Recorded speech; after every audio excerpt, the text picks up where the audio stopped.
Bueno, entendiendo que ya tenemos un número importante de asistentes, demos inicio. Primero de todo, dar la bienvenida a un nuevo webinar de Renta 4. Esta vez hemos invitado a Alexandre Tinkonov, Head of Investment Advisory en Principal Financial Group, a quien desde ya agradecemos que aceptara esta invitación.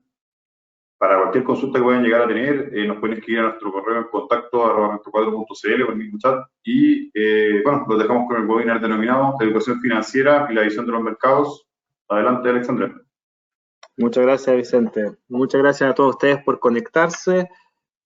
Para repasar un poco la dinámica de esta presentación, en la esquina superior derecha de su pantalla ustedes deberían tener un botón con un signo de interrogación ahí. Pueden escribir allá las preguntas y al final de esta presentación, que debiera durar algo así como 40-45 minutos, tendremos un tiempo y espacio para poder responder las preguntas que ustedes pueden tener.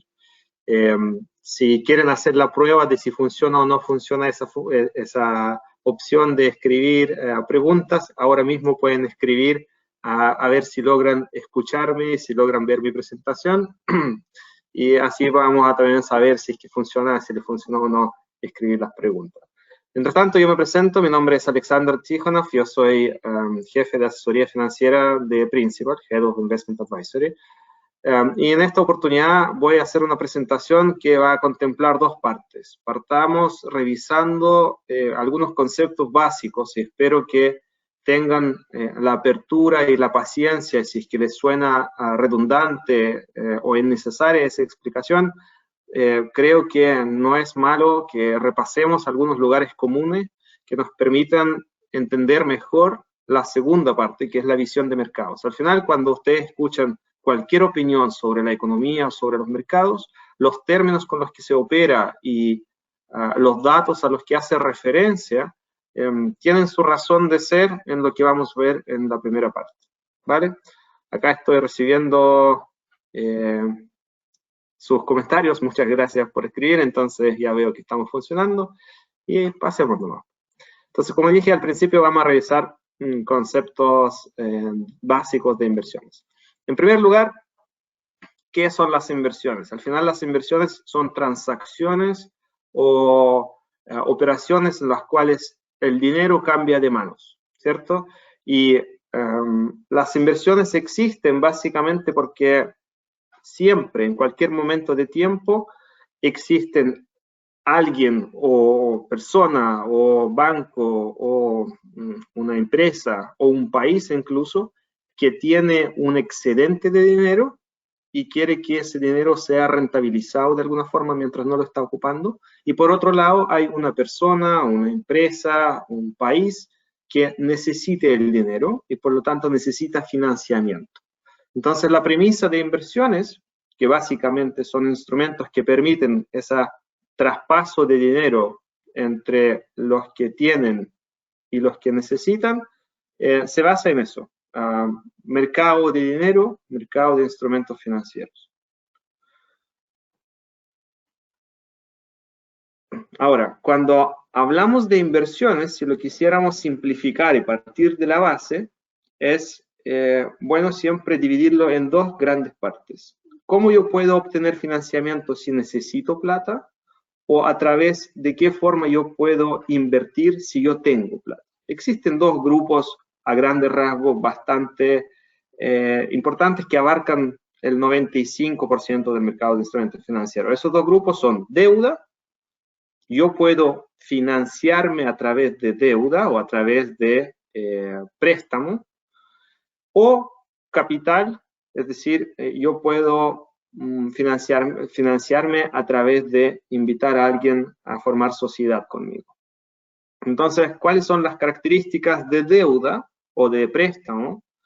Es que es una transacción en la cual hay al menos dos partes. Una parte que tiene el dinero, que quiere rentabilizarlo, le presta ese dinero a otra parte, y las condiciones de ese préstamo se establecen en un inicio. Se ponen de acuerdo sobre en qué plazo el dinero se va a devolver, en qué condiciones se van a hacer los pagos, si es que se va a ir pagando mes a mes, cada semestralmente, si se paga todo al final del periodo. Y lo más relevante, cuál va a ser la tasa de interés, que es, en el fondo, el costo por obtener ese financiamiento para el que lo está solicitando, ¿cierto? Vemos ese ejemplo de deuda en nuestra vida la más cotidiana, cuando nosotros vamos al banco y pedimos financiamiento, pedimos crédito. Al momento de pactar ese crédito, acordamos todas las condiciones y podemos saber cuánta plata tendremos que pagar al banco al final, cuánto cuesta todo. De la misma forma, cuando una empresa o un país busca financiamiento, puede emitir deuda, es decir, contraer una obligación de devolver plata en un periodo futuro con ciertos intereses. Por otro lado, la otra alternativa de financiamiento es a través de armar una sociedad, es decir, el que me está financiando pasa a ser parte y partícipe de esa empresa, de ese conjunto de personas que se formaron en una sociedad con un fin específico. Si nosotros lo revisamos de esta forma, ¿cuáles son las diferencias para el que está prestando la plata? Para el que está financiando, si yo financio a través de préstamo, es decir, yo le estoy prestando plata a alguien a través de deuda, independiente de cómo le vaya a esa empresa, a ese país o a esa persona, me va a tener que devolver la plata en las condiciones que ya están estipuladas. Por lo tanto, yo puedo programar y anticipar cuánto dinero voy a recibir producto de mi inversión. Sin embargo, si yo me hago socio con alguien, y cuando hablo de socio de capital me refiero básicamente a acciones. Entonces vamos a hablar de renta fija, renta variable, deuda, acciones, préstamo o capital. Esos son términos que se refieren a la misma combinación. Entonces, cuando yo compro acciones o cuando yo entro en la sociedad con alguien, mis beneficios que yo voy a recibir producto de esa sociedad van a depender de los resultados que logremos obtener. Es lo mismo que emprender, que poner un negocio propio, donde yo a priori, antes de, no sé cómo me va a ir con ese negocio. Hago una apuesta y si al negocio le va bien, a mí me irá bien, pero si al negocio le va mal, fracasa el negocio, bueno, todas las pérdidas son mías. Entonces, ahí intuitivamente podemos entender por qué se habla de que renta fija o deuda son instrumentos financieros de carácter más conservador y por qué se dice que las acciones o renta variable, que son sinónimos, son de carácter más riesgoso. Por la misma naturaleza, donde en la primera instancia es un contrato donde la otra parte está obligada a devolverme mi dinero con ciertas condiciones, y en la segunda parte yo me hago partícipe de una sociedad y esos futuros resultados son inciertos.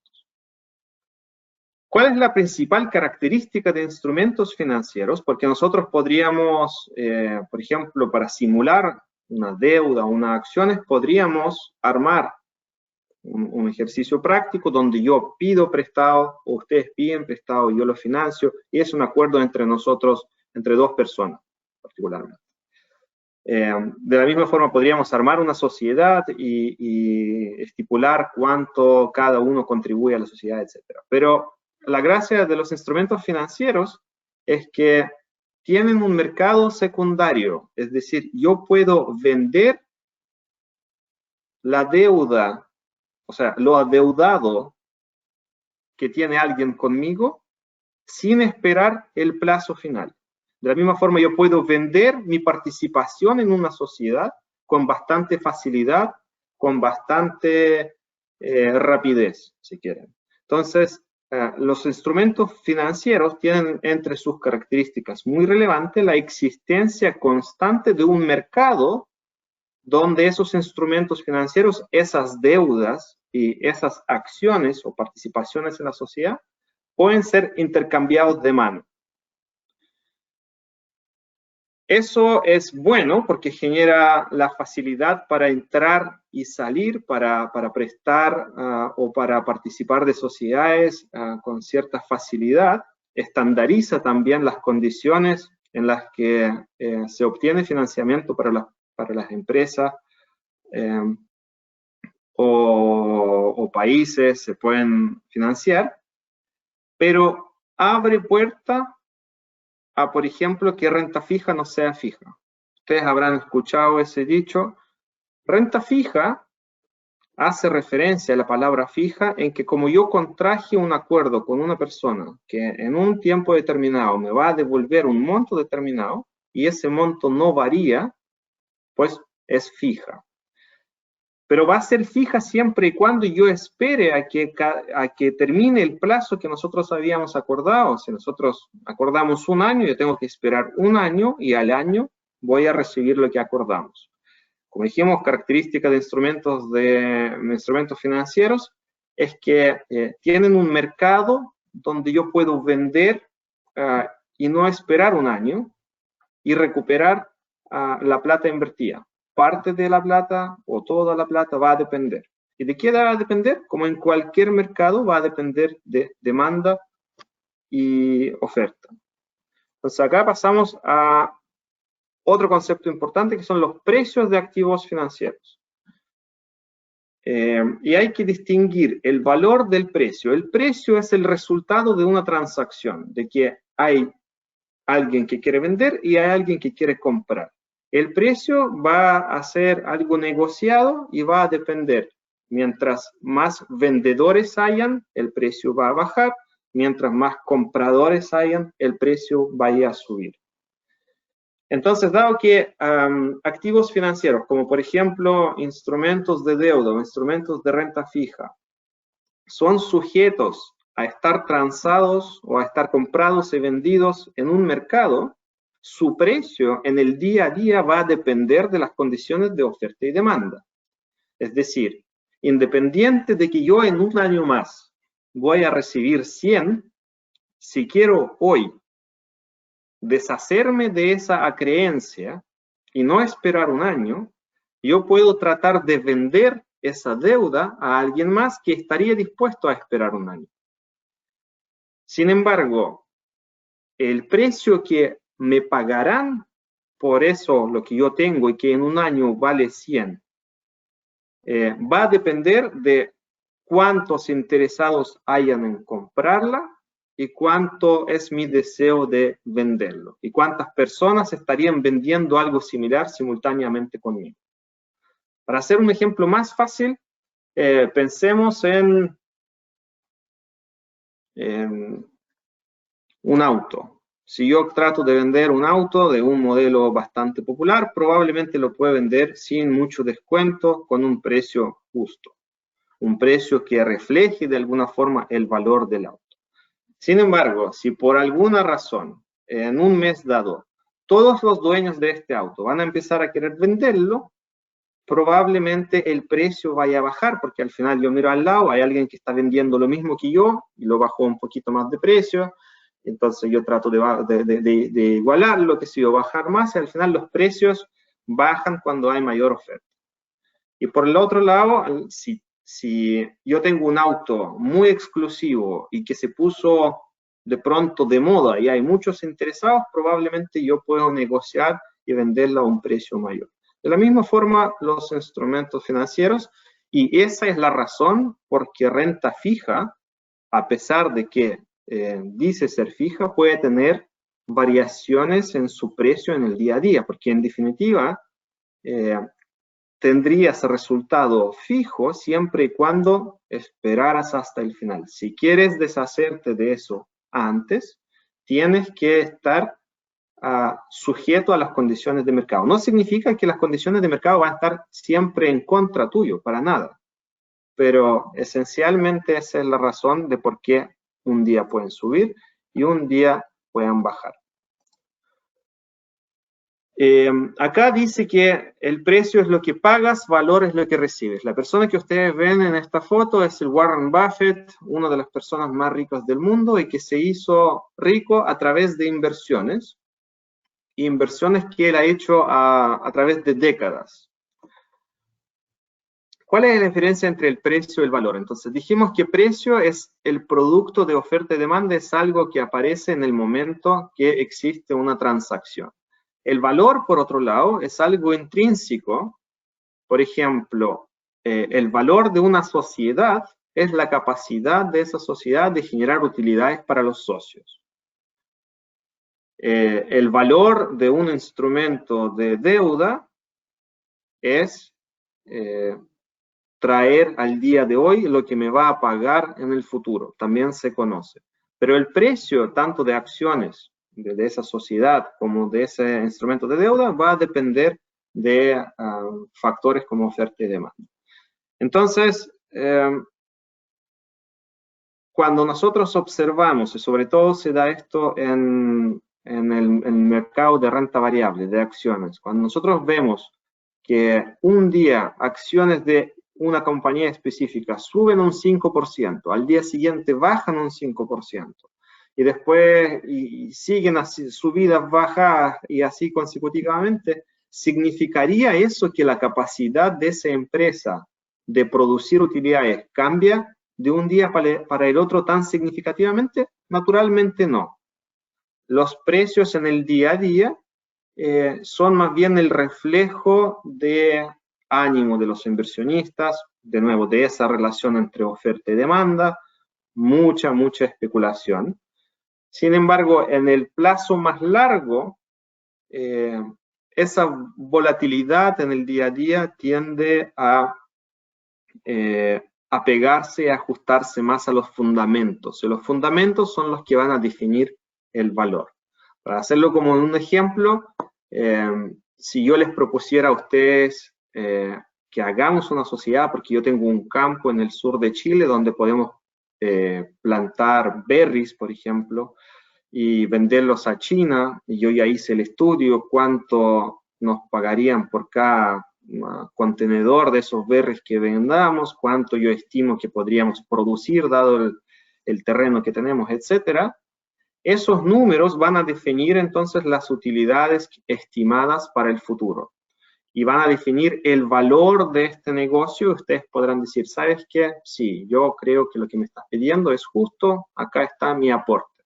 Entonces, compra acciones de esta sociedad con un precio basado en los fundamentos. Pero al día siguiente, si fuéramos una compañía más grande, donde hay muchos inversionistas más pequeños, uno quiere salir, otro quiere entrar y se genera entonces esa volatilidad en el día a día. Significa que la capacidad de producir berries o los precios que nosotros con los que vayamos a vender, ¿cambiaron de un día para el otro? No, el valor de la compañía no ha cambiado, los precios sí pueden tener la volatilidad. Y entonces, por eso la segunda enseñanza, cuando hablamos de invertir en acciones, invertir en instrumentos de renta variable, que básicamente es ser socio de una empresa, en una proporción, pero ser socio de una empresa, es que lo hagamos pensando o teniendo en mente un periodo de estar invertidos que sea mediano a largo. Porque en el corto plazo las acciones tienden a tener subidas y bajadas que no tienen que ver con la compañía, sino que tienen que ver con factores más de carácter especulativo.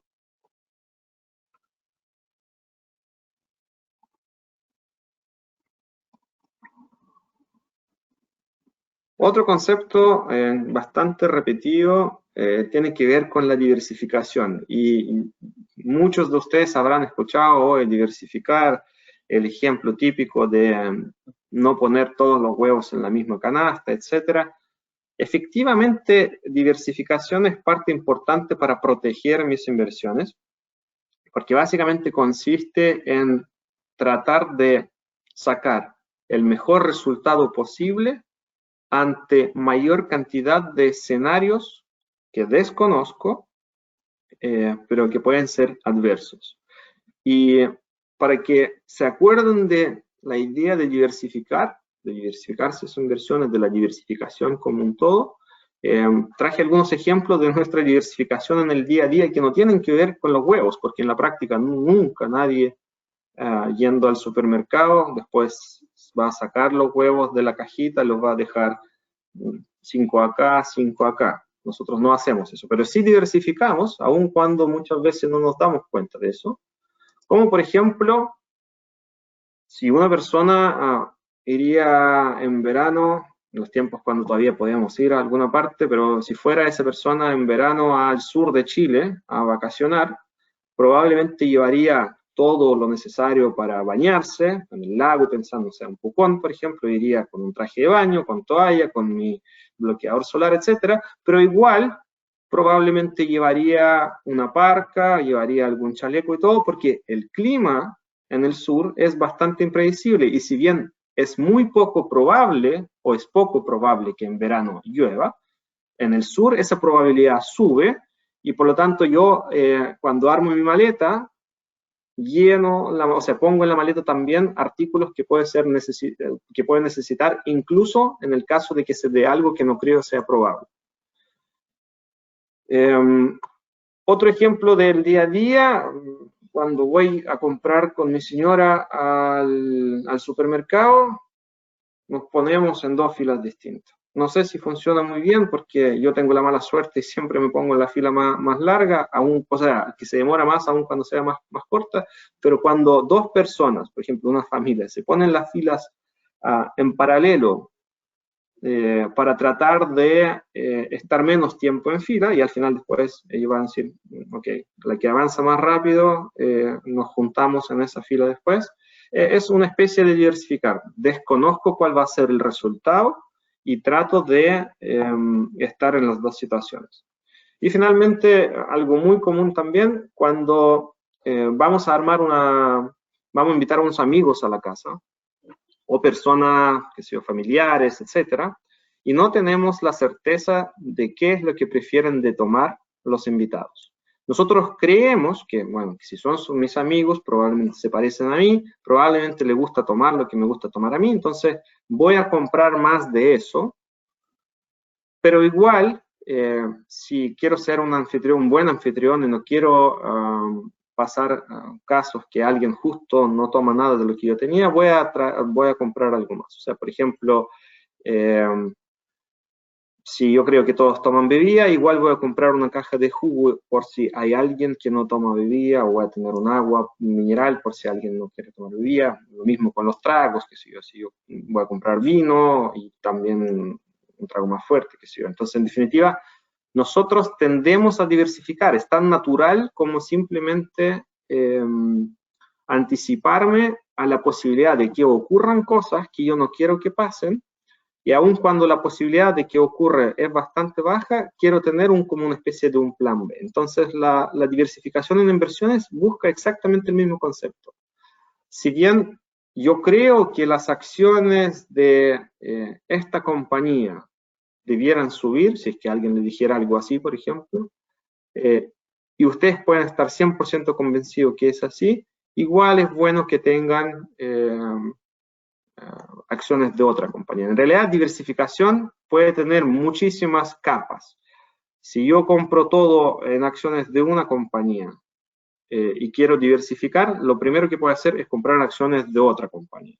Pero ahí resulta que las dos están en el mismo país, por ejemplo. O sea, compro en Chile acciones de Cencosud, compro acciones de Falabella. En primer lugar, ambas son del mismo sector industrial, o sea, ambas son del sector comercio. Si quisiera diversificar, debiera comprar unos de comercio y otros, por ejemplo, Copec, que depende del precio de materias primas. Pero después ambas son de Chile, ok, voy a comprar una de Chile y otra de Brasil, pero ambas son de Latinoamérica, voy a comprar una de Chile y otra de Estados Unidos, puede ser, pero ambas son acciones, entonces voy a comprar algo en acciones y algo en renta fija, y así voy armando mi portafolio tratando de que el patrón común que tienen distintos activos sea lo más diverso posible. Otro tema bastante frecuente y va a lo que queremos conversar hoy, tiene que ver con cómo funcionan los fondos mutuos. Muchas preguntas existen, fondos mutuos, fondos de inversión, multifondos de las AFPs, etcétera, funcionan siempre de la misma forma. son básicamente un recipiente. Fondo mutuo es un vehículo, es un patrimonio común donde las personas ponen su plata, con esa plata ellos indirectamente contratan a un especialista que va a dedicarse todo el día en invertir o manejar, gestionar su dinero, invirtiéndolo de acuerdo a reglamento que tiene el fondo, de acuerdo a las especificaciones que tiene el fondo mutuo en el que estoy invirtiendo. Entonces, en realidad, hay fondos que son de deuda, hay fondos que son accionarios, hay fondos que invierten solamente en acciones de Asia, hay otros que invierten de Estados Unidos, sin fin de variedades y posibilidades. Pero en definitiva, por ejemplo, un fondo que invierte en acciones chilenas, el portfolio manager, el que administra esa plata, él no puede invertir en acciones en Estados Unidos.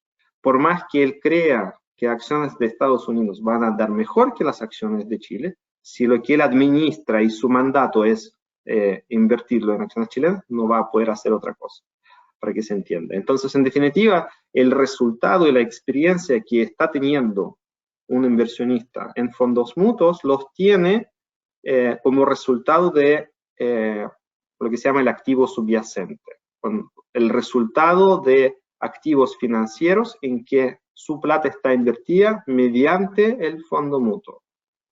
Me ha pasado varias veces escuchar a las personas decir como, yo he tenido mala experiencia con fondo mutuo, no creo en fondos mutuos. Fondo mutuo no tiene de nuevo la culpa, no es ni bueno ni malo, es simplemente el recipiente. Yo puedo tener mala experiencia con acciones brasileñas, acciones norteamericanas, acciones chinas o con renta fija chilena, lo que sea, pero es con el activo financiero, no con el fondo mutuo. Y cuando hablamos de, ya dijimos, existen entonces activos financieros tipo deuda, que tienen las características que ya habíamos nombrado, y existen activos financieros tipo acciones o renta variable, que también tienen las características que habíamos nombrado. Existen, por lo tanto, fondos mutuos que invierten solo en deuda. Existen fondos mutuos que invierten solo en acciones, los fondos de renta fija, los fondos de renta variable. Es así de simple. Entonces yo cuando voy a mirar un prospecto de un fondo mutuo, primero que tengo que mirar es en qué invierte, en renta fija o en renta variable. Y así voy a entender la dinámica que podría tener los retornos de ese fondo.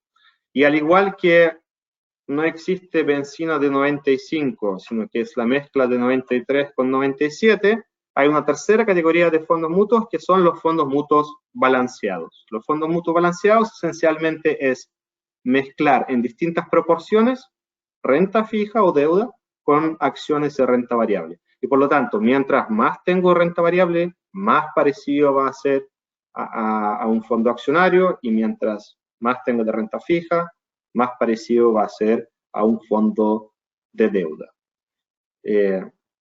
Revisamos y ya vimos que entonces deuda es menos volátil porque básicamente es un préstamo con condiciones conocidas, mientras que las acciones son más riesgosas y más volátiles porque esencialmente es participar de una sociedad. Habiendo dicho eso, quiero pasar ahora a revisar cómo nosotros vemos los mercados, en qué estabas parada, como que vamos a hacer un cambio un poco de tema. Espero que también les sea de interés y que se entienda. Si no se entiende algo, me pueden escribirlo en los comentarios. Partamos por el factor de mayor riesgo. Actualmente, coronavirus es el que está dominando tanto los titulares como las preocupaciones de las personas y también las preocupaciones de los inversionistas alrededor del mundo. En octubre, en Europa se dio un alza importantísima en cantidad de casos de nuevos contagiados, que había superado con creces la primera ola que se había dado en abril. Sin embargo, los gobiernos de países europeos tomaron medidas de mayor contención, y eso ha permitido que esta alza, por ejemplo, este es el gráfico de Francia, y acá estamos viendo nuevos casos por cada millón de habitantes, que se había superado la barrera de 10.000 casos, un número extraordinariamente alto. Y en toda Europa tomaron medidas de contención, volvieron a cuarentenas parciales, etc. Y eso permitió que durante noviembre y hasta la fecha haya una baja significativa en casos y de alguna forma el pic ya había pasado, tanto en Francia como en Italia y en Reino Unido. Sin embargo, en Estados Unidos, que viene un poco rezagado, es la línea con color café, el número de nuevos casos está ahora al alza y sigue superándose día tras día.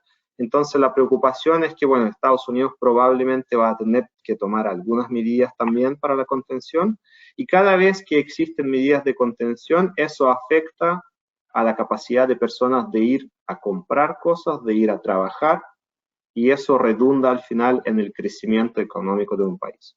La teoría económica es que si un país crece, las compañías de ese país, las que producen y venden en ese país, van a tener mejores resultados, mejores utilidades, y por lo tanto los mercados accionarios, si bien se anticipan con 6 meses de rezago probablemente al crecimiento económico, pero reflejan, los precios de acciones reflejan o debieran reflejar las proyecciones de crecimiento de un país o de una región o del mundo entero. Entonces, cuando vemos que hay un alza en casos, podemos suponer que eso podría llevar a tener medidas más de mayor restricción, lo que va a afectar tanto el consumo, tanto lo que las personas gastan, porque no pueden salir a gastar, como lo que producen las personas, la parte de producción, y eso podría llevar entonces a un menor crecimiento, y eso como consecuencia llevaría a peores resultados de empresas.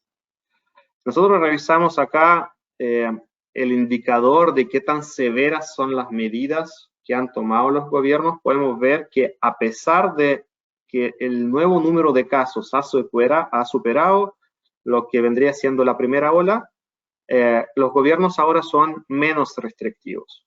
Lo bueno en los últimos 7 meses es que los gobiernos de varios países aprendieron de cómo controlar de mejor manera, de forma más eficiente,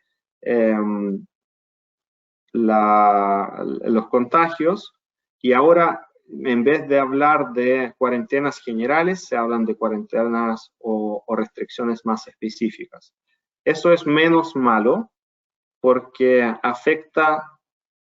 igual afecta, pero en menor medida a la economía. O sea, por ejemplo, en Europa, lo vamos a ver más adelante, el que más sufre es el sector servicios, porque naturalmente el turismo no existe.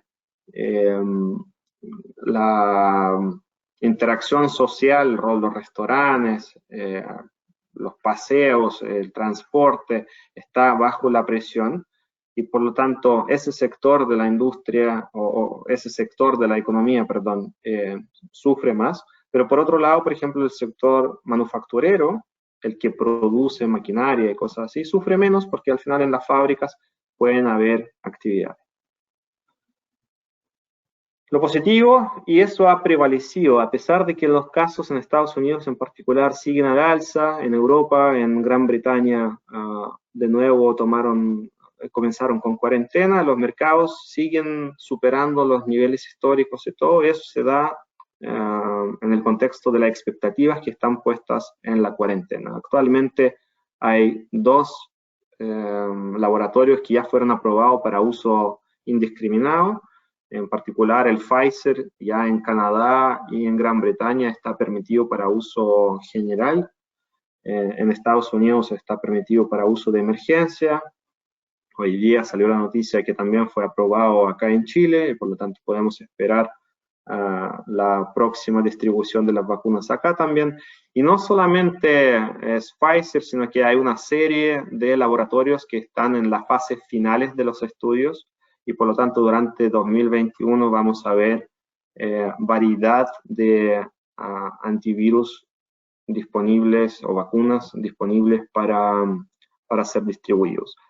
Este gráfico de la derecha, ustedes pueden ver cuáles son los países que tienen mayor cantidad de vacunas por persona, por cápita, por persona que vive en ese país. Por lo tanto, si se fijan, los primeros 6 lugares los contemplan países del mundo desarrollado, países desarrollados, no países emergentes, y cuando después vamos a hablar de las preferencias de nosotros, parte de ellas están por los mercados desarrollados en función a esa disponibilidad de la vacuna.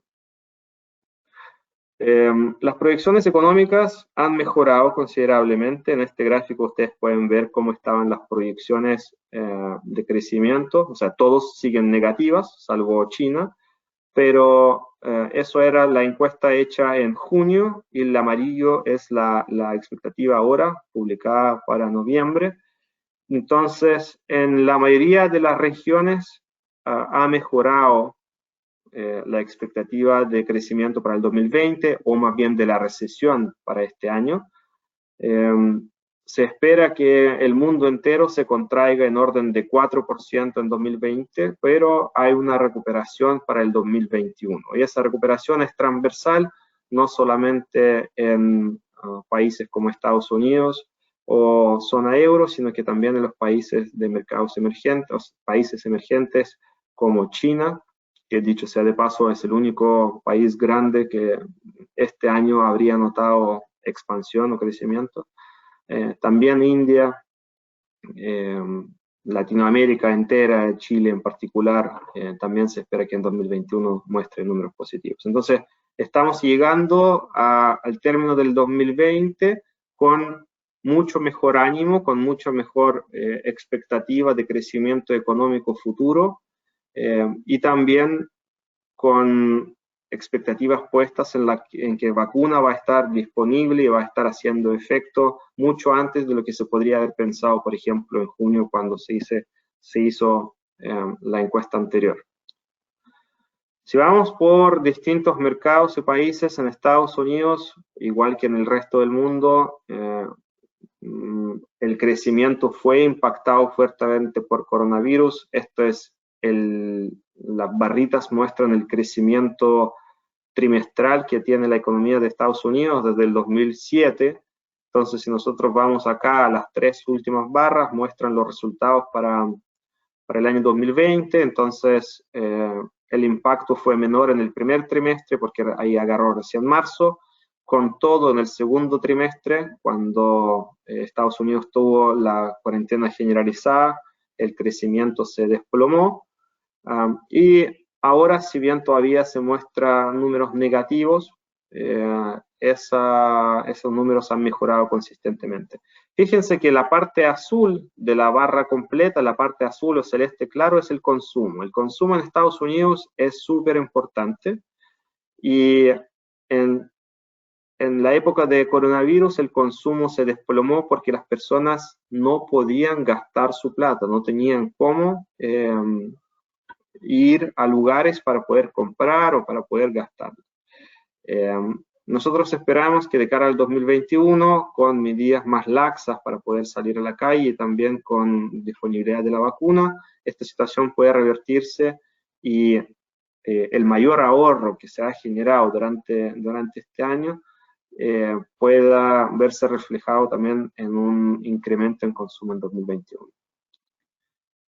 Otra variable relevante para observar es el mercado laboral.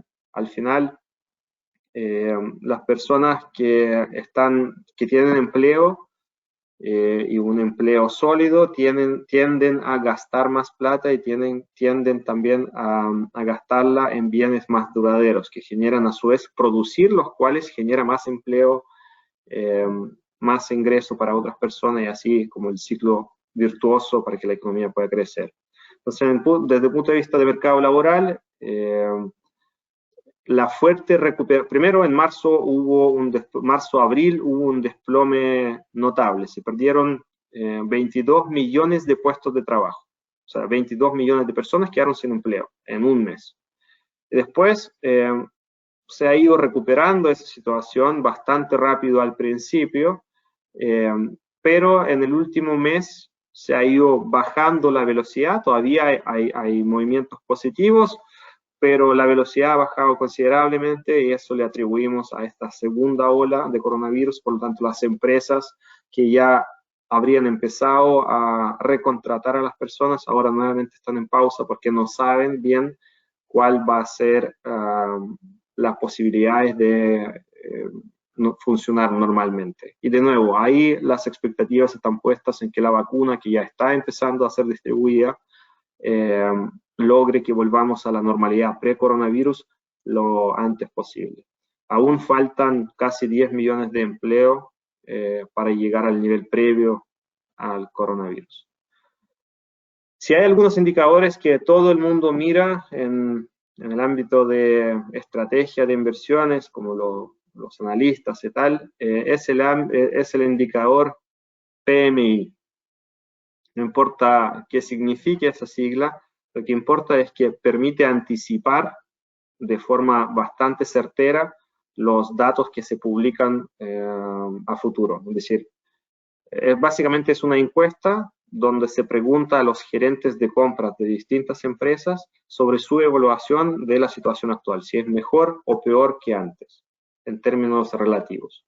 Entonces, cuando su visión es más positiva, el número es mayor a 50 y cuando es más negativa, el número es menor a 50.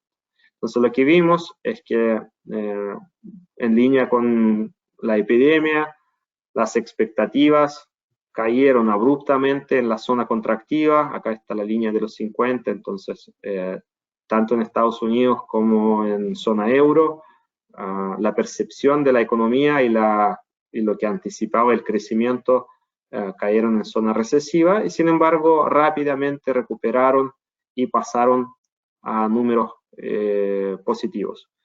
Y hay una diferencia importante acá, las líneas enteras son el sector manufacturero y las líneas punteadas son sector servicios, es lo que yo les había comentado antes, que el área de servicio, la industria de servicios está siendo mucho más golpeada que el sector manufacturero. En la zona euro, la situación es un poco distinta a Estados Unidos porque los casos ahí han pegado más, porque la segunda ola obligó a tener cuarentenas generales durante la segunda mitad de octubre y por lo tanto, si bien se repite el patrón, igual que en Estados Unidos, donde hay una mejora en el tercer trimestre, nosotros esperamos que para cuarto trimestre igual se mantenga todavía en zona recesiva, que la recuperación europea recién se empiece a dar para el 2021. China es el mercado excepcional. No solamente controlaron muy rápido los casos de coronavirus, sino que también empezaron a producir como si no hubiera pasado nada y ahora, a la medida que sus socios comerciales también empiezan a comprar más, el crecimiento chino se ha ido acelerando y como les mostré antes, la expectativa está puesta en que China sea el único de los mercados principales que haya crecido en 2020 comparado con el 2019. Por ahí las apuestas dentro del portafolio están también puestas en Asia emergente y particularmente en China. El crecimiento chino ha hecho que las materias primas hayan subido de precio. Estamos viendo un rally inédito en precio de cobre. Eso es positivo para Chile, toda vez que el fisco va a recibir más plata producto de la venta de esas materias primas. Y también el efecto de mayor apreciación lo vemos en el tipo de cambio. Si bien hay una serie de factores que han llevado que el dólar en Chile haya bajado de 7.80 a 7.30, el alza de cobre es una razón fundamental que justifica la apreciación del peso de todas maneras. Y hablando de Chile, ese indicador también es índice mensual de expectativas que representa qué tan positivos o negativos está la visión de los inversionistas reales, es decir, personas que trabajan en el sector construcción, en el sector manufactura, en el sector comercio, y que eventualmente toman decisiones de inversión en esos sectores. ¿Cuál es su visión de Chile hacia adelante? Y notablemente, después de mucha incertidumbre relacionada con estallido social, acá vemos una caída abrupta que hubo en octubre del año pasado, actualmente estamos superando el nivel previo a los 2 años, es decir, las personas, los actores que están influyendo en la actividad económica en Chile están mostrando una confianza mayor a la que hayamos visto en los últimos 2 años. Esperan una recuperación para el país en el próximo año. Si nosotros vemos el crecimiento de Chile ya en términos más cortos, acá pueden observar que al igual que en otros países hubo una caída entre febrero y abril, la economía se contrajo significativamente.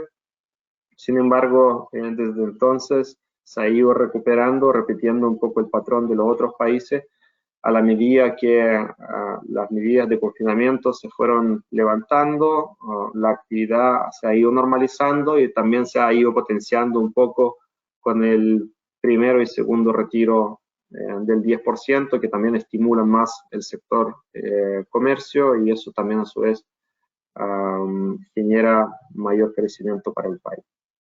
Entonces, para concluir, en términos de recomendación, ¿ya cuál es la visión de Principal para un portafolio de varios activos diversificados? Entonces, acá hablamos del asset allocation.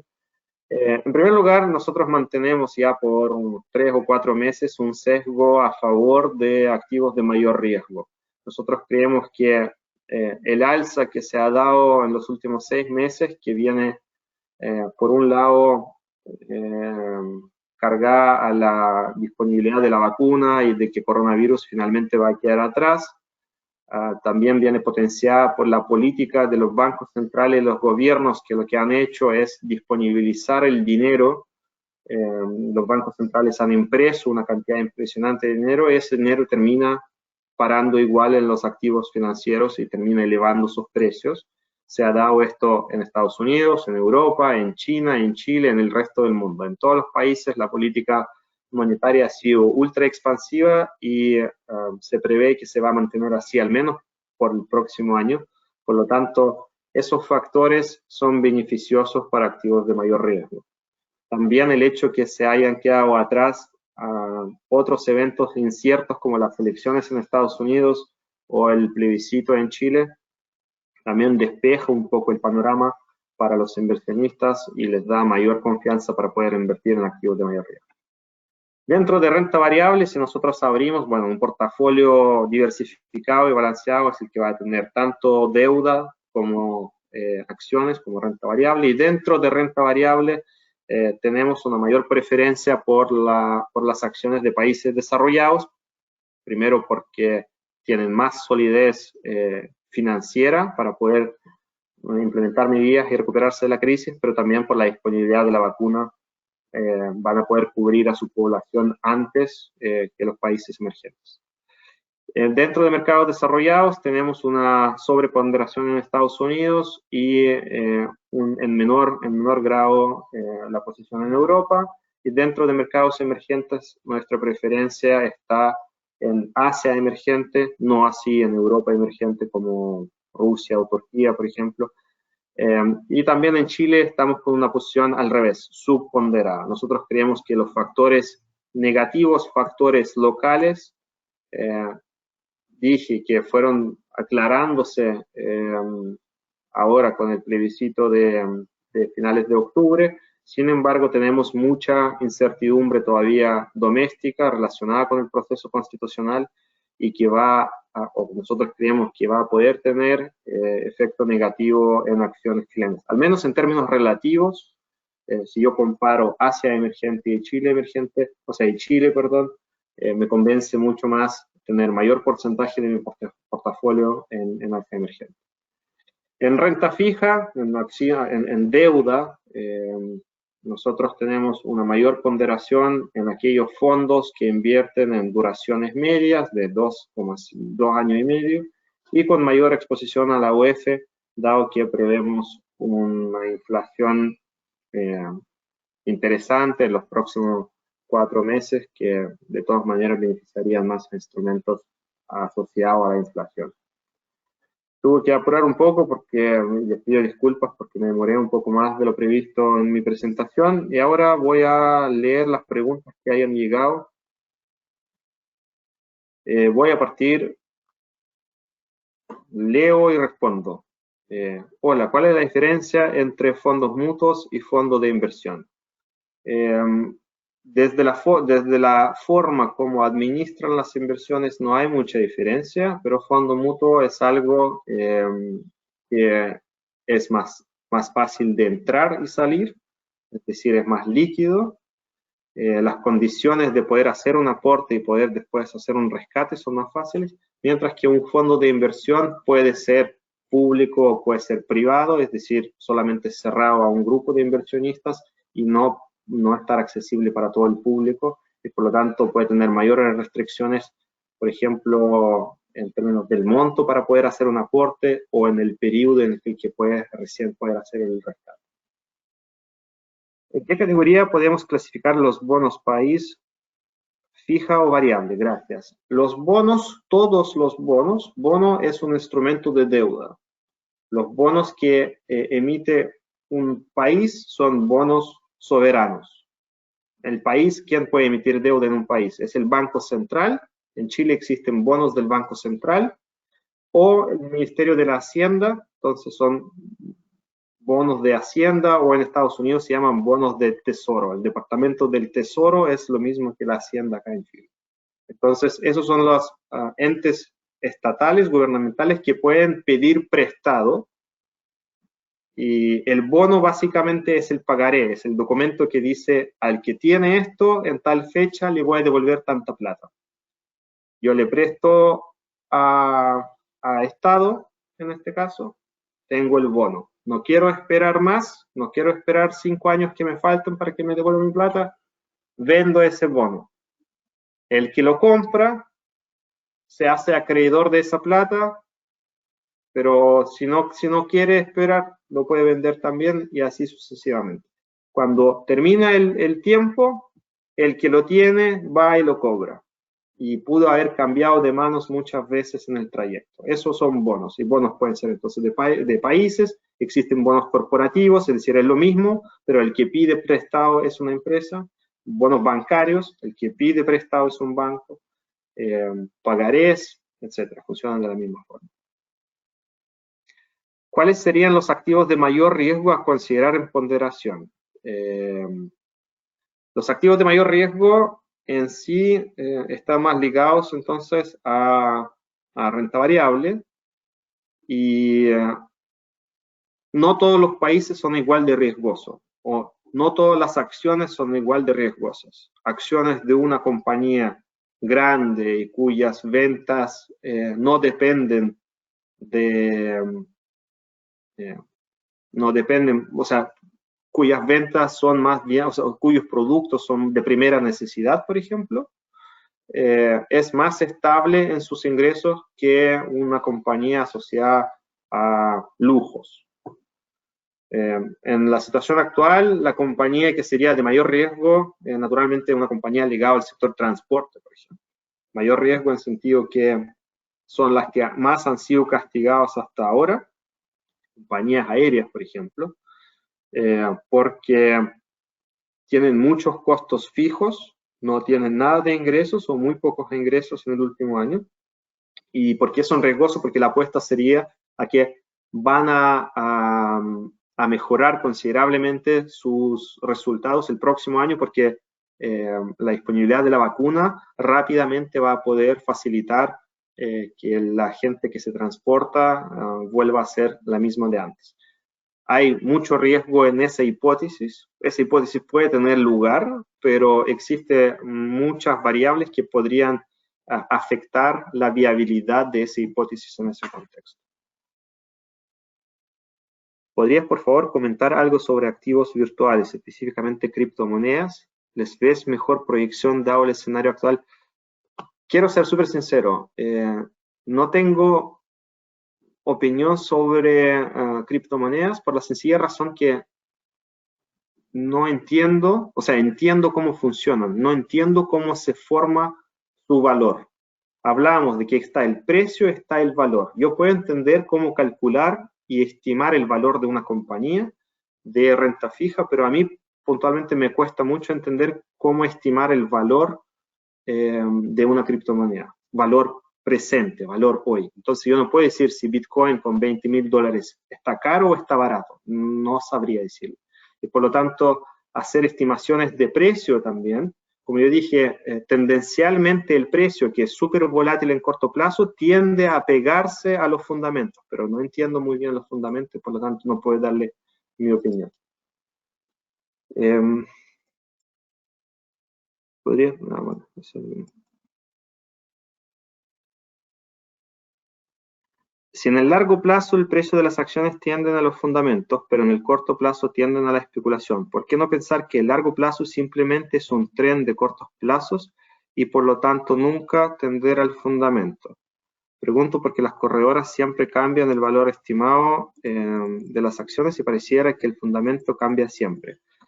El fundamento puede cambiar porque fundamentalmente hablando, las acciones de compañías ligadas a aviación se fueron a piso. Los fundamentos fueron a piso porque la cantidad de venta de pasajes que ellos podían hacer en contexto de pandemia cambió y eso es la parte esencial. Entonces no había mucha especulación en que el precio haya caído tanto. La especulación siempre es hacia adelante. Y también hacia adelante podemos estimar cómo los fundamentos pueden ir variando. Pero yo creo que no es correcto hablar de largo plazo como un conjunto de cortos plazos. No funciona así, no es así.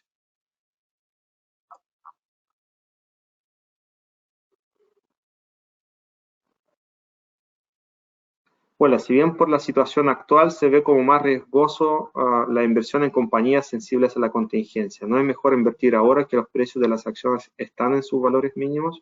Gracias. Mejor o peor, lo sabremos más adelante. Sí parece ser atractivo, sí existe una oportunidad, pero de nuevo, esa estimación se basa en una hipótesis. Y esa hipótesis puede ser, yo creo que el próximo año las vacunas van a surgir el efecto, los bancos centrales van a seguir dando liquidez, la actividad va a recuperar, va a estar todo mejor, pero si eso no se da, el resultado de mi inversión va a ser negativo. Nuestra hipótesis es esa. Nosotros tenemos, como dije, el sesgo a favor de activos de mayor riesgo. Sin embargo, presenta cierto riesgo también con esa decisión. Entonces, ¿no será mejor invertir ahora? Nosotros creemos que es recomendable sobreponderar acciones ahora, pero si es mejor o no, en realidad podríamos discutir. Y si puedo dar, acá la última pregunta, si puedo dar alguna acción para invertir. Nosotros en principal no hacemos seguimiento de las acciones en términos individuales y por lo tanto desconozco si en Renta 4 existe una recomendación de acciones puras. Yo sé que en el mercado las hay, pero yo puntualmente no tengo un top 5, por ejemplo, de acciones para invertir. En ese escenario, ¿aló? ¿Me escuchas? Sí, sí. En ese escenario sí, tenemos una cartera recomendada en la página que tiene bastante buenos resultados. Tenemos una de 8 y una de 10 acciones que la pueden encontrar en tanto la página de inicio como en su portal dentro de la página. Y también, bueno, se publica periódicamente y se hace un ranking con las corredoras, que es el ranking que publica el Mercurio. Perfecto. Ahí está la respuesta, está el lugar donde consultarlo. Buenísimo. Bueno, vamos cerrando, yo creo. Muchas gracias por su tiempo. Les pido nuevamente disculpas a todos por haberme demorado un poco más. Espero que le haya servido esta presentación para haber aclarado algunas de sus dudas o tener más información al menos sobre la cual pensar al momento de tomar las decisiones de la inversión. Con eso me despido y te doy a ti el pase. Bueno, muchas gracias, Alexander, por tu tiempo. Sin lugar a dudas fue bastante interesante y constructivo. Bueno, dejar la invitación hecha a todos los presentes de escribirnos. Cualquier duda que tengan, nuestro correo de contacto es contacto@renta4.cl. Cualquier duda, felices de responder y estén atentos a los próximos webinars que vamos a estar haciendo para poder obtener más información financiera. Muchas gracias a todos por venir. Gracias a todos, que estén muy bien.